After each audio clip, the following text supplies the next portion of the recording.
This anime shouldn't be allowed, and I'll tell you why. It's because I cannot follow it, and it makes me feel really dumb. The anime I'm talking about is Boogie Pop Phantom, and if you've never heard of this anime, that makes sense, because it's pretty underrated, and in a lot of ways pretty unknown because of how weird it is. But I have a strange affection for it, and I really cannot tell at my core if I like it or not. So the premise even is pretty hard to describe. Basically, this story takes place in like an unnamed city in Japan, and it's following the events of a serial killer that had killed like multiple people, and these high school students all witness it.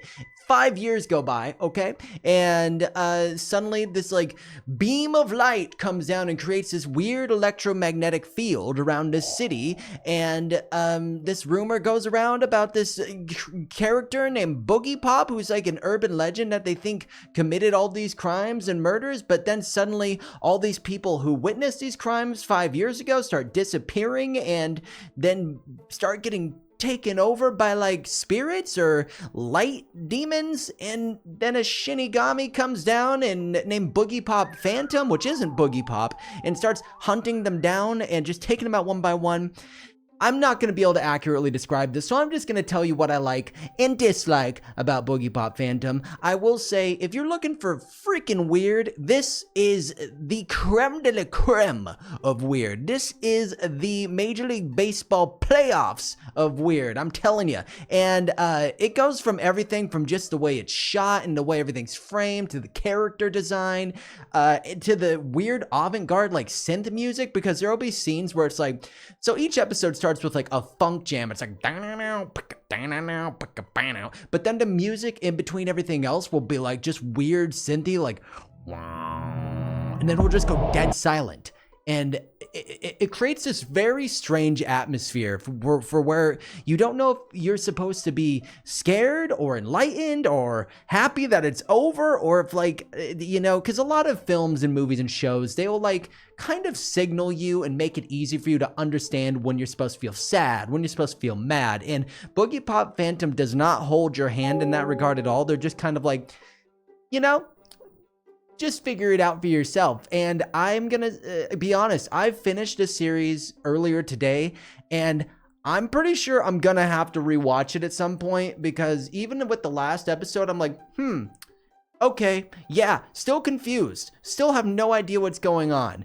All I know is that the scenes, especially, every episode follows a different character, right? And all these characters like had some part to play in like these serial killings that went around like 5 years ago. It goes from like a cop to like some high school kids to the to Boogie Pop, and then Boogie Pop Phantom's involvement, and all these echoes, which are the characters that come from this like big beam of light into this city.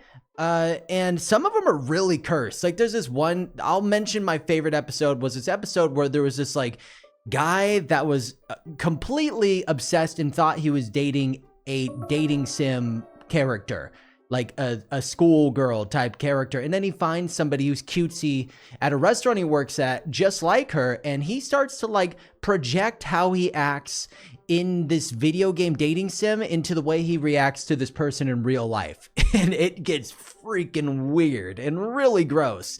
But it's really unique. And he just starts, the lines of reality start blurring. There's scenes where like this drug starts getting sold that makes these people like basically like zombies to whoever's selling it to them. And their job is to just sell it to more. There's this cop that turns into like a snake. It's just, I could just go on and on from each episode, but each episode holds like its individual kind of like ensemble cast like flavor. And you don't really know what you're going to get. Like one episode, it could be like a mom, you know, suffering from grief of losing their child. And the next episode could be the child wishing their parents weren't around anymore. So it gets pretty dark. And, yeah, I just like that you don't feel like you can really trust anybody. The focus in the show isn't necessarily on any character. Every character kind of is like a small moving piece in the bigger puzzle, and Boogie Pop Phantom certainly is a puzzle. So if you need an anime that makes you feel just a little bit dumb because you can't figure it out, Boogie Pop Phantom is your anime. okay? And it's got kind of a almost similar to like a Death Note style, like the early 2000 style of anime. So if you're really into that, and also very, very gruesome scenes, and this is perfect for you as well. And if you've seen this and got confused, let me know in the comments. I'd love to chat with you about it. Like the video if you want to see more like this, and don't forget to subscribe. And until next time, you little weebs and otakus, I will see you next time. Bye.